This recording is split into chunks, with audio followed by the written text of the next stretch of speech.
Okay, so hi, we are group six. We are the Arab American group. It is by Sophia, Nicole, Bridget, Destiny, and Jennifer. We're going to start off with a video about Arab Americans. Being aware that I'm walking around and people recognize me as either Arab or Muslim, that I was like, oh, okay, this is just something that I have to deal with for the rest of my life.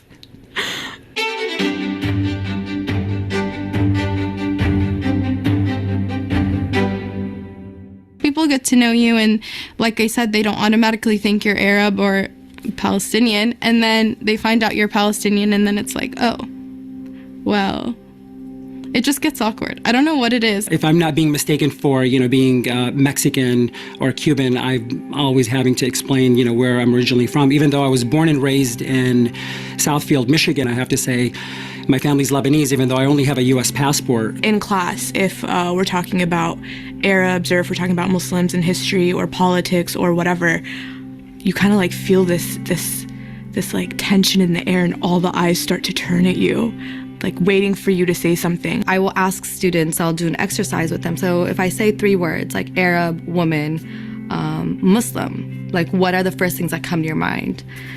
And they'll say things like oppressed, backward, veil. Everything about my identity is inherently politicized.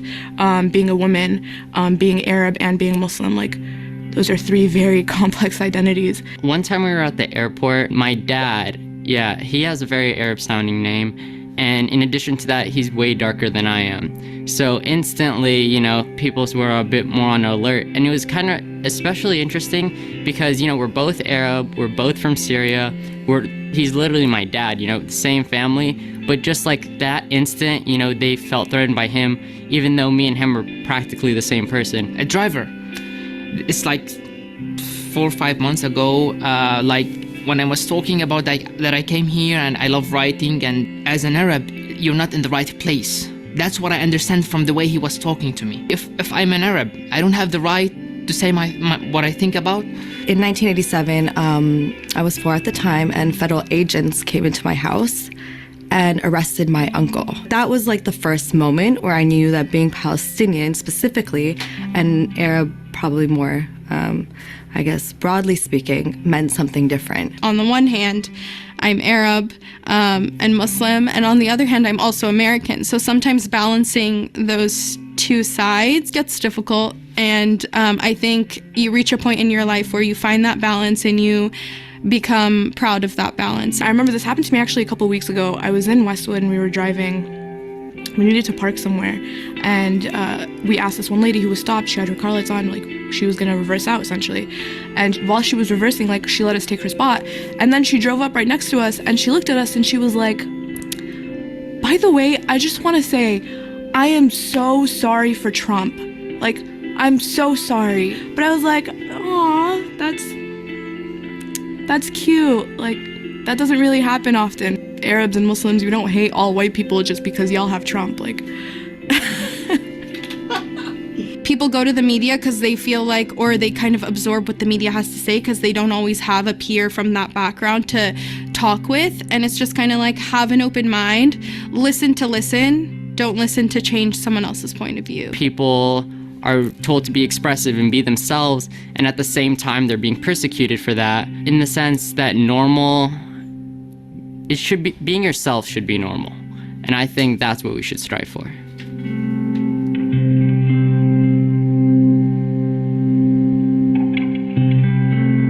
Being aware that I'm Okay, so that was our video that was about like some of the Arab American stereotypes that are seen in the world and like how they're treated, and they're often like confused to be like Mexican or Cuban, and just kind of how they feel and things like that. I thought it was like a great video that we shared. So now I'm going to talk about some of the immigration information. So the Arab American community is a very diverse community of immigrants and the descendants of immigrants.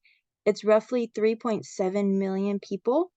They come from parts of North Africa to Southwest Asia. They are sometimes Syrian, Lebanese, Egyptians, Palestinians, Jordanians, Yemenis, they come from Morocco, and a bunch of other places all around northern Africa and Southwest Asia. And then so on the bottom is a map of like where they came from, such as like Egypt, Libya, Algeria, Morocco, and the Sahara, and things like that, just showing a little location. And then an activity I came up with was a blank map activity of the Middle Eastern countries and the Northern Africa countries. And I would have the students color a map indicating the countries that Arab Americans immigrated from, and they could color code it, or just color like in order. So Egypt could be one color, or they could just color all of the ones that they only think or they learned about where Arab Americans come from. Or if it's all of them, color all of them. If it's only a few, color a few. It kind of just gives them the autonomy, and it's testing like their knowledge based off of if they pay attention or not, of where Arab Americans are from.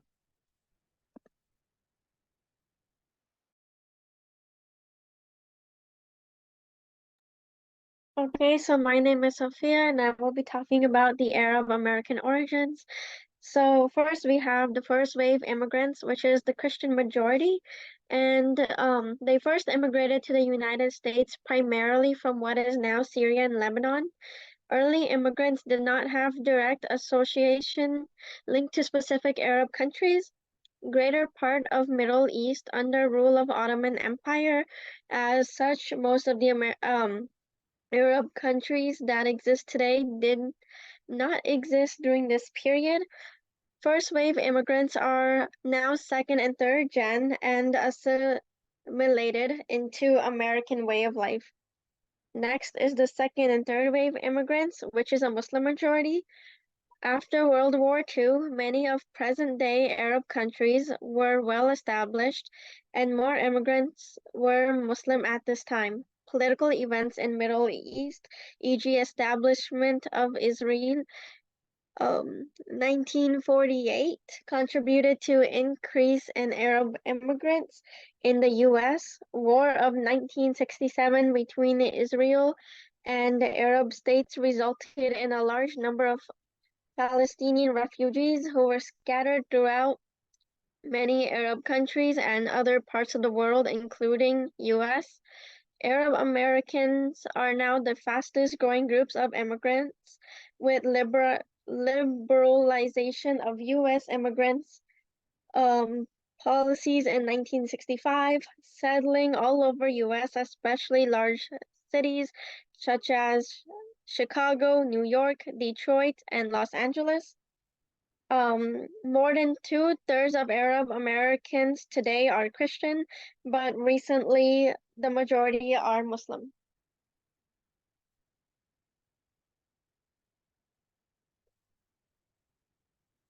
So next I searched up some traditional foods of Arab Americans, and they like hummus, tabbouleh, fattoush, manakish, shawarma, falafel, baba ganoush, baklava, and kanafe.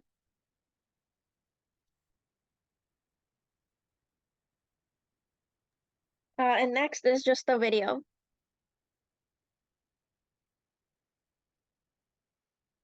Muslim and Arab, Arab and Muslim. These terms are used interchangeably in the media, as if they had the same meaning, but they have very different meanings.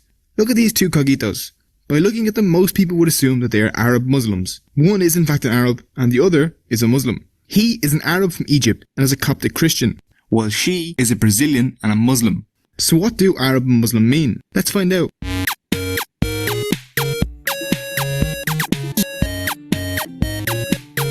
Arab is an ancient term, much older than Muslim.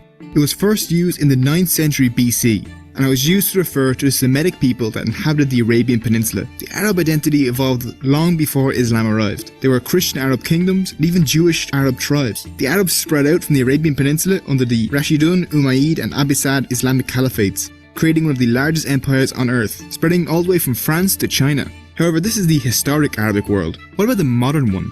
What even is the Arab world? There is no set list of Arab nations, but if we use the Arab League as an example, there are 22 Arab countries today. Algeria, Bahrain, Comoros, Djibouti, Egypt, Iraq, Jordan, Kuwait, Lebanon, Libya, Mauritania, Morocco, Oman, Palestine, Qatar, Saudi Arabia, Somalia, Sudan, Syria, Tunisia, the United Arab Emirates, and Yemen. The Arab world stretches for 13 million square kilometers, from the Atlantic Ocean in the west to the Arabian Sea in the east, and from the Mediterranean Sea in the north to the Horn of Africa and Indian Ocean in the southeast. All of these countries use modern standard Arabic in their governments, however many local languages also exist. The major language difference within Arabic is Maghrebi, which is spoken in the west, and Majriki in the east. Some countries use the local languages along with Arabic, such as Somali and Somalia, Comorolian and Comoros, and some, such as Morocco, even use French to an extent. These are seen as the defining parts of being an Arab, being born in or descended from someone who was born in one of these nations, and usually using Arabic as your first language. Although Arab states have Arabic as an official language, there are many non-Arabic speaking populations native to the Arab world, such as Berbers, Taubou, Nubians, Jews, Kurds, and Armenians. You may have noticed that Iran, Pakistan, and Afghanistan are not part of the Arab League. While they are usually associated with the other nations and are sometimes referred to as Arabs in everyday speech, they are not Arab. They use Persian or Hindi-based languages, and only use Arabic in the same way a Christian would use Latin. Oddly enough, if you look up the Arab League, you will see that Brazil has semi-membership, and this is because Brazil has 12 million Arabs living there. Latin America actually has the largest Arab population outside of the Arab world, between 17 and 30 million people. And while we normally think of the Arab world as being mostly in the Middle East, North Africa is actually the most populous Arab area, and includes the two largest African countries, Algeria and Sudan. Arabs are a huge ethnic group, totaling 422 million people. They are the second largest ethnic group in the world behind the Han Chinese. Arab is an ethnic term and is independent of religion or politics. Arabs follow different religions and denominations. Arab Muslims primarily follow the Sunni, Shiite, Ibadi, Alawite, Druzi and Ismaili denominations. There are many Christian adherents in the Arab world as well, mainly in Egypt, Syria, Lebanon, Iraq, Jordan and Palestine. Arab Christians generally follow one of the Eastern Christian churches, such as Coptic or Greek. However, 97% of all Arabs are Muslims, but only 20% of Muslims are Arabs. So while the Arab world is enormous, the Muslim world is much larger. There are 1.7 billion Muslims worldwide. And while we normally think of Muslims and the Middle East together, there are 50 Muslim majority countries and many more with large Muslim populations, located across South Asia, Southeast Asia, Central Asia, North Africa and the Balkans. Indonesia is actually the world's largest Muslim majority nation, at over 200 million. There are 6 times as many Muslims in India as there are in the entire Arabian Peninsula, and even China has 22 million Muslims. Famous empires such as the Ottomans were Muslim, but not Arabic. Muslim is someone that accepts the 5 pillars of Islam. The religion started by Muhammad in the 7th century. Much like its followers, Islam is a diverse religion. There are many different sects, such as Sunni and Shia, which are the 2 largest. Iran, Iraq, Azerbaijan and Bahrain are the only Shia majority states, but Lebanon, Yemen and Kuwait have large Shia minorities. The rest are mostly Sunni, except for Oman, who is Ibadi. Islam means submission or acceptance. A Muslim is the person that accepts or submits. Unlike Arab, you can choose to be a Muslim if you wish, but you were born as an Arab, in the same way someone is born Latino. It is an ethnic category and means nothing other than that. Muslim, however, is a religious category, something that denotes a person's beliefs, like being a Christian. And that's the difference. While all these people are Muslims, only these people are Arabs. If you like this video, please leave a comment below and tell me what you want the next video to be about. Muslim and Arab, Arab and Muslim. These Hey, so it's Nicole, and I will be talking about one of the more well-known tragedies in the U.S., which is the 9/11 attack. This happened September 11th at 5:14 a.m. Pacific Standard Time, where Al Qaeda's attack of the New York Twin Towers, the Pentagon, and a hijacked commercial plane over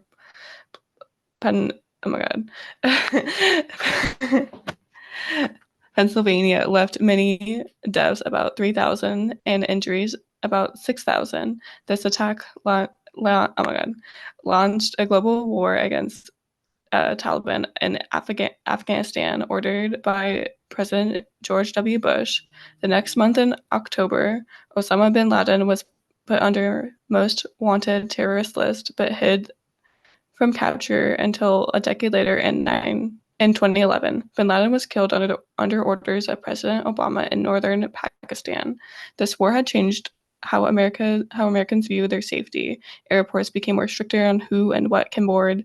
There was heavy distrust and fear of others, and xenophobia became an all-time high towards Middle Eastern immigrants.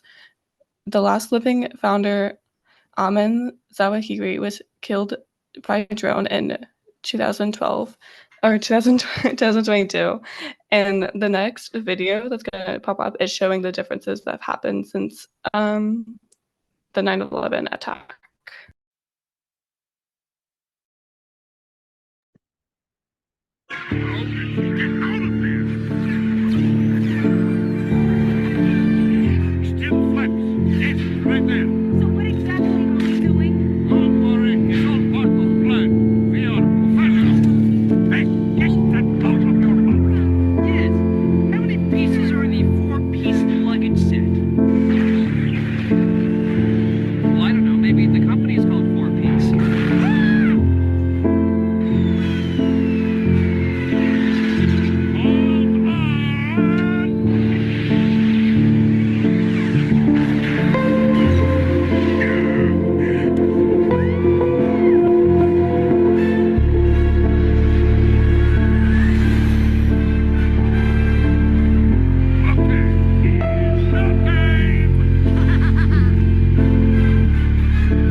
Okay, so it is Bridget again. The Arab Americans in California. So I'm going to talk about the location and basically the population. Oops, sorry. Hold on.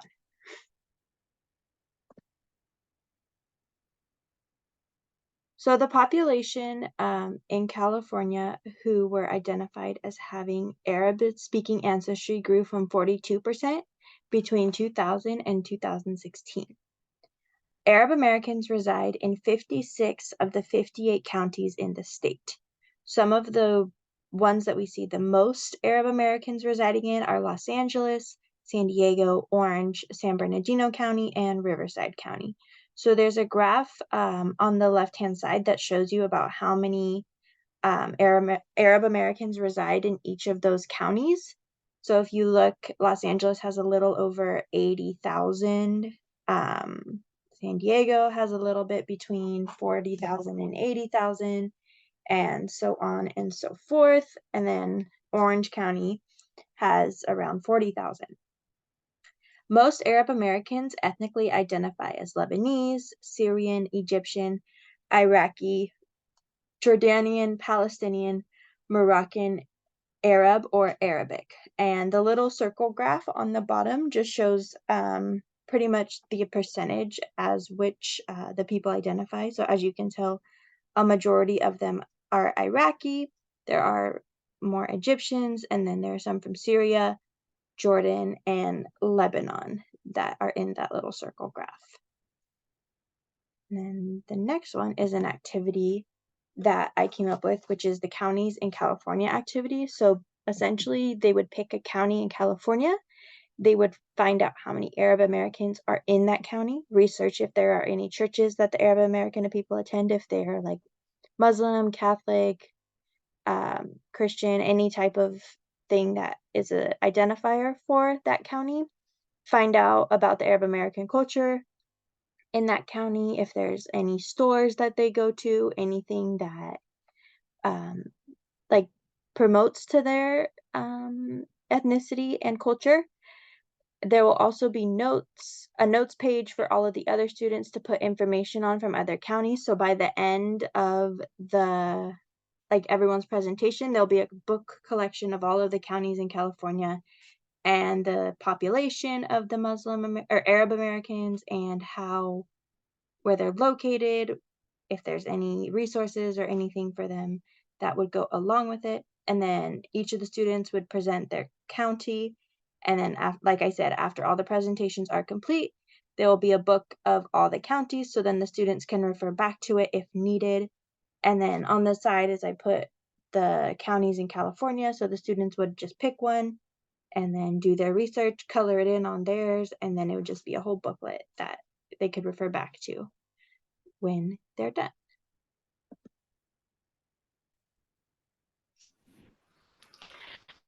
It's Nicole again. So Aladdin, I think that most of us know that movie, but for those who don't, it's an animated children's movie from Disney. It came out in 1992, and it's supposed to set somewhere in the Middle East known as Agrabah. It's pretty much a fictional place, and it wasn't really known until recently that there was like controversy around the characters and the movie itself, but it shows in the original opening lyrics of the movie where they say, "Where they cut off your ear if they don't like your face, it's barbaric, but hey, it's home," which was then changed to "Where it's flat and immense and the heat is intense, it's barbaric, but hey, it's home." And this was changed because there's backlash from the American Arab Anti-Discrimination Committee. There's also whitewashed characters where they have like tiny noses, and they make the villains look more ethnic, like Jafar and the guards, who have facial hair. They have more distinct eyebrows. They have bigger noses. Whereas, like I said, Aladdin and Jasmine just look more European in a sense.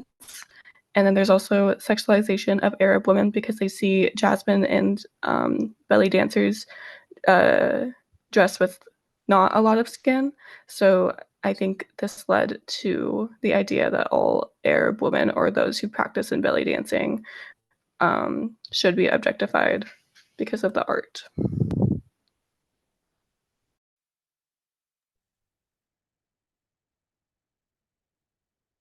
These is red bottoms, these is bloody shoes. Yeah, I butchered that. You've probably heard Cardi B's hit song Bodak Yellow, and like basically everyone else, I couldn't get enough of it. That is until Cardi B released the music video. These expensive, these is red bottoms, these is bloody shoes. Did y'all see that? Why is she wearing a hijab with a veil over her face in the middle of the desert? Bodak Yellow shows how music, television, and film still paint Arabs and Muslims in a highly exoticized light. And it's just one example of how Orientalism is pretty much everywhere in our pop culture. Think of Aladdin, think of Homeland, or Sacha Baron Cohen's entire career. I made that up. Hi guys, I'm Omar, and this Sunday on AJ Plus, we're breaking down the concept of Orientalism, where it comes from, and why it's a problem. And just know, I'm definitely going to ruin some of your childhood favorites.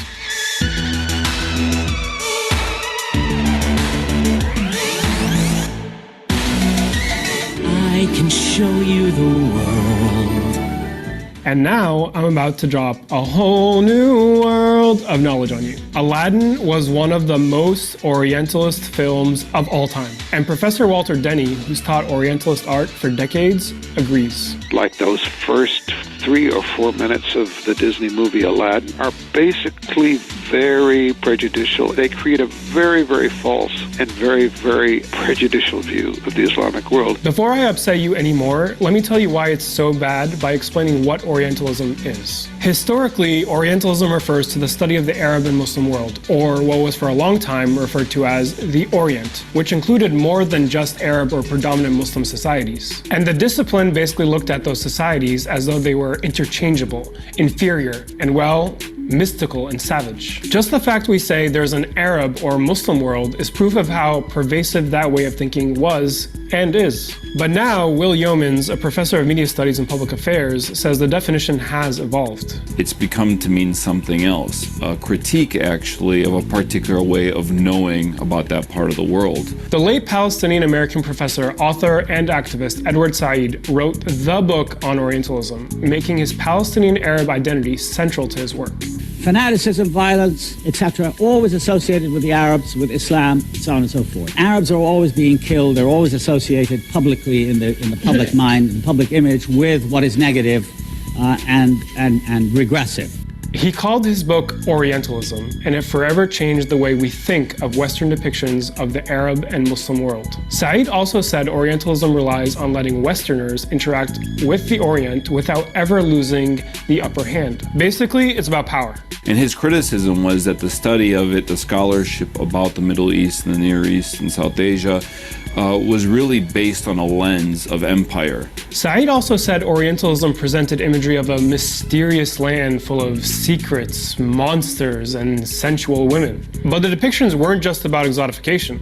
Orientalist art and literature often served a more sinister purpose. One of the most important ideas behind Orientalist art has been to show the Islamic world in a position of either moral or cultural inferiority to that of the West. And according to Said, that desire to show Arabs and Muslims as morally less than had a very real impact on the everyday lives of people living in the so-called Orient, regardless of their ethnicity or religion. It doesn't just affect Arabs and Muslims, it can also affect Black Africans, Indians, and other Asians. Said's work dissected what media characterizations of Arabs and Muslims in Western news outlets looked like during and after Iran's 1979 Islamic Revolution. It is from the mosques that opposition to the Shah is being led by puritanical Shiite Muslims. The religious zealots want to return to the Constitution of 1906. The concept of Orientalism isn't just that there are issues with this painting or that novel, it's that this painting or that novel both create and perpetuate inaccurate portrayals of Muslims and Arabs. It dehumanizes anyone who falls into those groups and supports dangerous policies. And these stereotypes bring me back to Aladdin. The late Arab-American academic Jack Shaheen identified the Orientalist themes and tropes in Aladdin. After its 1992 debut, Shaheen campaigned to make Disney alter the opening song,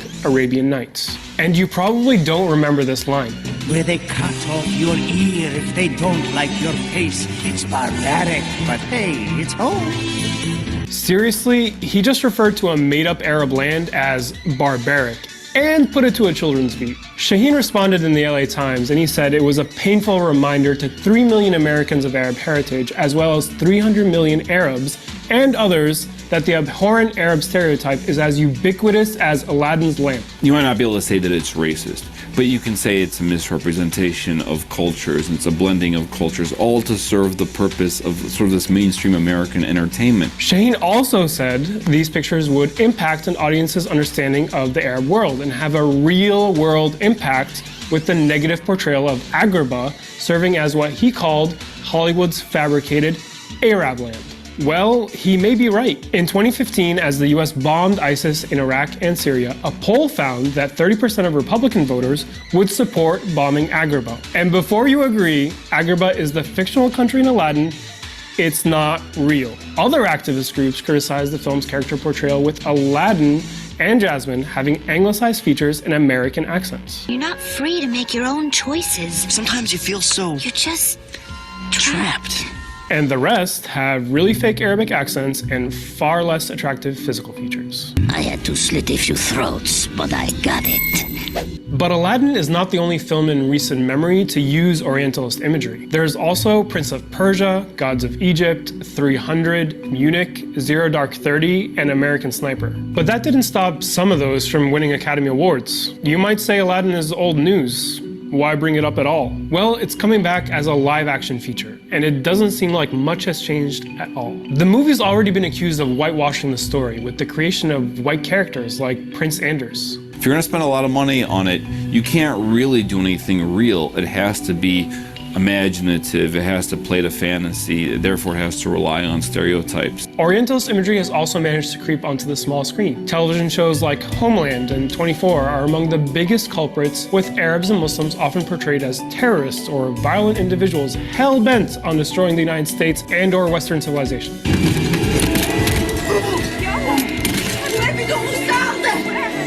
Homeland in particular framed Muslims as people you could never trust under any circumstances, even if they were your neighbor. But the terrorist trope is an old one. The most sustaining sort of Orientalist stereotype is that of the terrorist. You can see that heavily present in 1970s, 1980s, both literature and film. And today we see that has become still a dominant trope. The Brave is NBC's latest military drama, where good versus evil clash and the evil happens to be Muslims. But there also happens to be one good Muslim working with the good guys. In many ways, you could say that Hollywood mainstream movies have become a lot more self-aware about this kind of thing, and so they try to change it up or add a little more complexity, for example, by adding in a Muslim good character as a way to sort of balance out a Muslim villain. And then there are music videos where Orientalist images have been pervasive for a long time, but it's not as discussed as it is in other art forms. Which brings us back to Bodak Yellow's music video, where Cardi B shows up in Dubai, so mysterious, so rich, dresses up in Arab garb, so sensual, so exotic, has a pet cheetah, which is dangerous, rides a camel across the desert, aka every Arab's backyard apparently. Okay, so maybe Cardi's never even read Edward Said and may not even know what we're talking about, but in her defense, she's not the only one doing it. There are plenty of other examples of musicians using Orientalist images in today's music videos.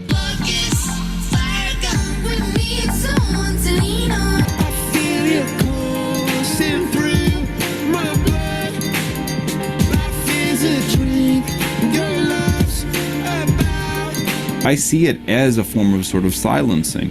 It's a form of erasure of a culture. It's oversimplification. And people have a right to be insulted by that, and they have a right to protest it and demand that they be treated with a little more respect. So what will it take to ensure that we stop exoticizing Arabs and Muslims in our movies, TV shows, and favorite music videos? Love you, Cardi B. Growing up, whenever I watched Aladdin, I was somehow able to separate between that portrayal of Arabs and my own Arab family. These is red bottoms, these is blood.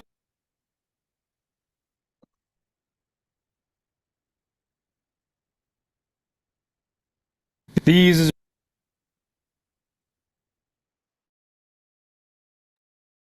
Hi everyone, my name is Jennifer. In the next few slides, we will be learning about the traditional clothing that are worn by Arab women, children, and men.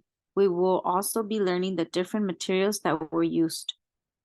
For women traditional clothing, the majority of women wear the hijab that covers their hair, neck, and ears, as you can see on the picture on the top left with the girl in the tan hijab. A niqab is a garment usually black that covers the face, and the picture is right next to the girl with the tan hijab. For children traditional clothing, a classic two-piece Arab outfit, the traditional headdress, and a long flowing tunic is usually a young boy's dressing. And for a young girl's dress follows the women's dressing with a hijab.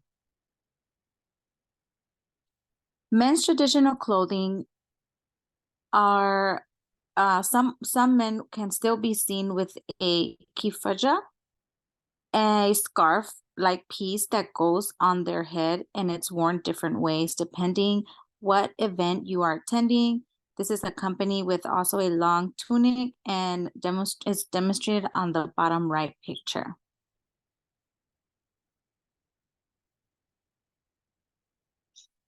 Traditional clothes were famous for the quality of their fabric and the beauty of their embroideries. They can be made in a variety of materials such as cotton, wool. Many colors are suitable for men and women. Other materials are silk, linen, and for men, mostly polyester. Now, here's a small video to give you more detail about how these pieces are worn and for what occasions. Assalamu alaikum everyone. Today we're going to be talking about everything that you see me wearing right now. And I said not the shoes.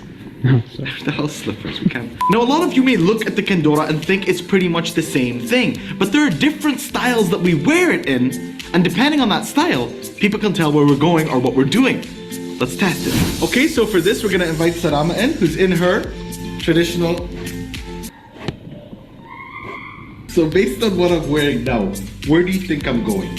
A business meeting, Okay. Formal, What gives that away? What lets you know that you think I'm going to a meeting?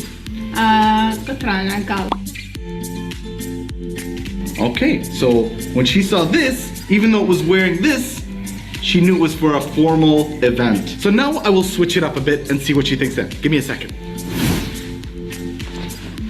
The way I'm dressed now, where do you think I'm going? to see your friends.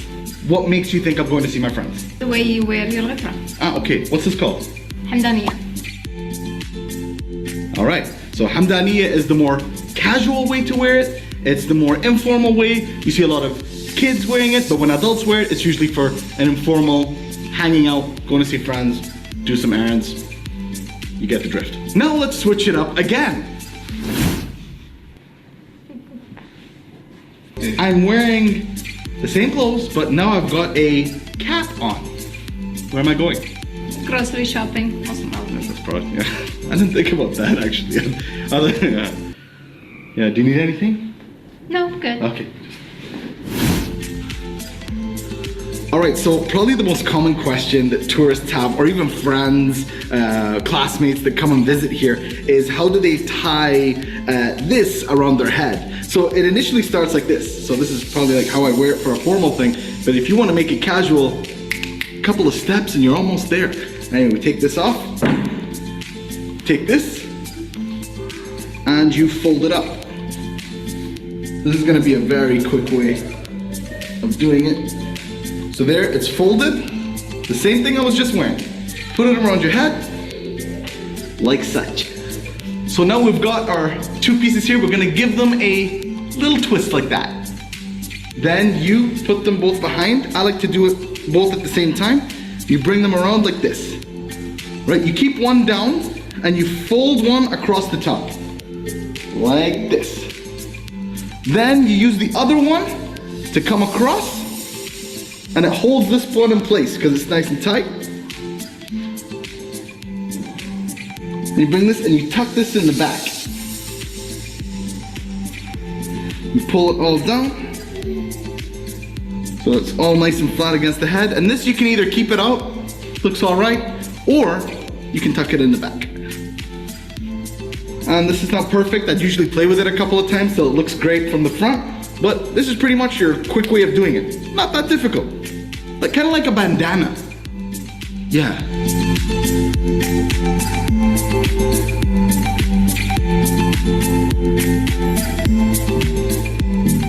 All right, so we are in downtown Abu Dhabi, also known as Abu Dhabi Island, and we are going to a tailor. Yes, as a lot of the shops and the places have opened up in the city, we're gonna go and get something that we missed last Eid because we were in quarantine on the last Eid, on the last Islamic holiday, so we didn't actually go out and make these. But today we're gonna make new ones for all of us, and we'll get them ready for when Eid comes at the end of the month, inshallah. Join us.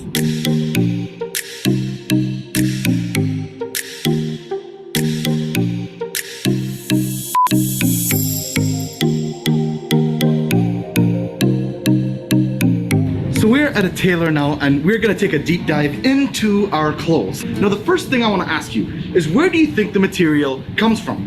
If I were to tell you that this comes from Japan, from a factory, a material company called Toyobo that was established 137 years ago and has been giving materials to the United Arab Emirates, do you think that? Probably not. But these are Japanese. So the first thing you do when you get here is you pick a material. So they have all these catalogs of the different fabrics, different tones, different colors that all makes a difference. It's depending on your style and the thickness that you want, which is sometimes seasonal. So that's the first thing that we're gonna do. Another question that we get is it just white? Is there any other color that you wear? And the answer is yes, there is. Look over here. These are more of the winter colors, which are more thicker, more cotton, and they keep you nice and warm in the colder months. So now that we've picked our material, next is to get measured.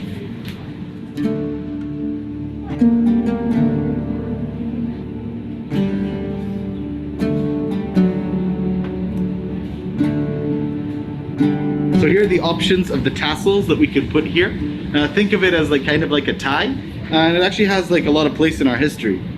This was actually used, and they would put incense on it. So whenever you go out, you can put it up to your nose and you can smell a nice smell. So it was used as a means of perfume, if you will. Or the moment that I was most excited about as a dad was bringing my kids for their first tailored kindora. It's just, for me, I have so many beautiful memories of my dad bringing me here to make it. And you always know that there was like a special occasion or something happening. So for me, it was just a special moment, and I really love to see it. So here we got our receipts from the tailor, and the gentleman let me know that it's going to take about 3-4 days. Now, how long does it take to make this? It really depends on the season. It could take a day or two. It could take 2 weeks if things are really busy. Now things are slowly opening up, so probably going to get them in about 3-4 days. So yeah, we'll be ready for Eid, that's for sure.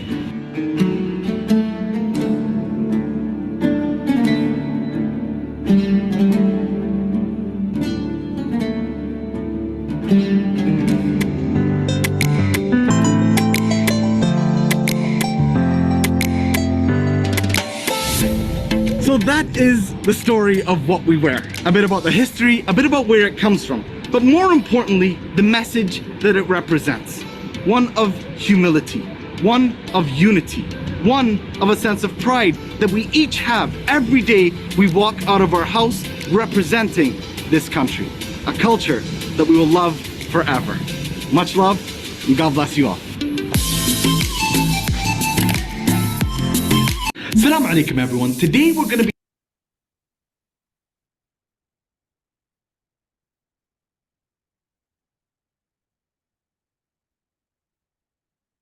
All right, so living in America.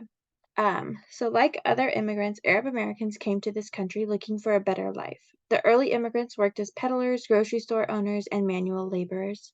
The later immigrants then who had more professional training would often be working as doctors and engineers.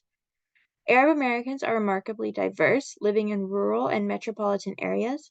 Some are upper and middle class, whereas others are struggling workers with limited incomes. Some Arab Americans are born in this country to American-born parents and grandparents and have a limited knowledge of the Arabic language. Others are recent immigrants who are fluent in Arabic but speak little English. And their religion, although the earliest immigrants were mostly Christian with smaller numbers of Muslims, today the Arab American community is comprised of Muslims, Druze, Jews, Mandan, and other faiths, along with secular identities.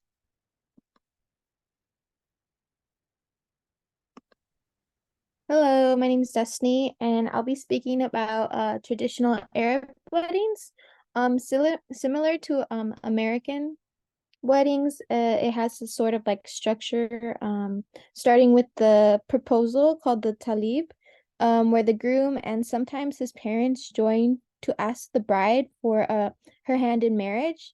If she accepts, then comes the religious ceremony called the ala kabib, where the sheikh or the leader of the Arabic community would explain the terms of the marriage to both parties. And then at the ceremony, guests are dressed in traditional clothing, where arms and legs are fully covered, as like shown in the video prior. And then another part of the wedding is the dowry. That is called the mar, and it is an exchange / payment a groom must provide for his wife. It is a representation of the respect and love and dedication he has towards his wife. And if it comes to like a divorce, then the wife would keep the dowry. And then during like the reception is the grand entrance, where the bride would walk the father to the groom as a sign or a representation of the father giving away his daughter, and that's called the zafi. Following this action is traditional Arab music being played, and it features drumming. And then females during this time would do the clicking of their tongues, and that is called the zagruta. And then also another part of the wedding would be traditional dancing. This traditional dance is called the dabaka, and it is performed as a representation of love. And then finally, towards the end of the wedding is the farewell, and it is giving the bride, it's the following of the bride and groom to their hotel or home by parading them around during the drive, like honking their horn or just like cheering, and it's just to send them off to their marriage.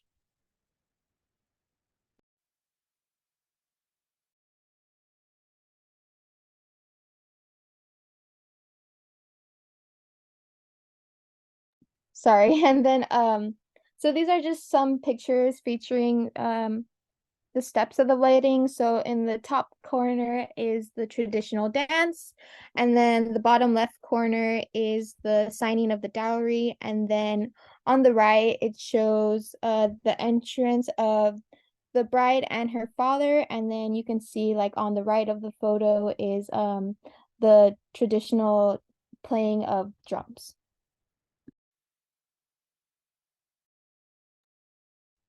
Okay, so I researched just like some famous Arab Americans who have either one or both parents that were born in a part that is labeled as Arab, just to like see like if there were any celebrities. And some that I found were Jenna Dewan.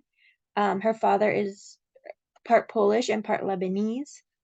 Salma Hayek, she has Lebanese ancestry on her father's side.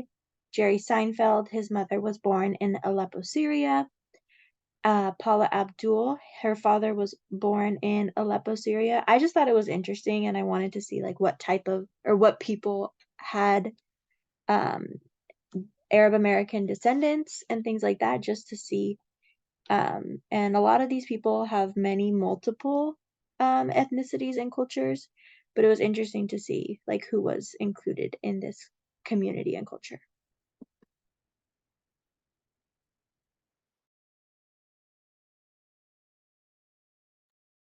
So what's happening in April? April is known to be an Arab American Heritage Month.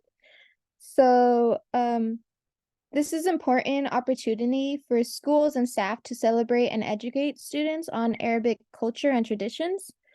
And then one such activity that could be done to expose students to Arabic culture is the creating of shadow puppets. This can be done at any elementary grade level as it is accessible to all of them. So shadow puppets were brought from China to Eastern Turkish tribes, to Persia, and then to Arab dominant countries. And they were used by Arabs to express important cultural topics such as family life, morals, life lessons, and just daily news. And it was a fun and interesting way to express these topics to adolescents. And then so I just found this to be like a creative way for students to learn Arabic culture. This lesson can be conducted by the reading of Arabic plays or folk tales, such as one example was the play of the crocodile, which teaches about helping others in need or those less fortunate as the moral lesson. And after the explaining of the play or folktale, then students could create their own shadow puppets and using construction paper and their own drawings. And then these are just some examples of like how shadow puppets can be drawn and then cut out, and attaching like a popsicle stick, it could be sort of like a little puppet as shown on the right hand side.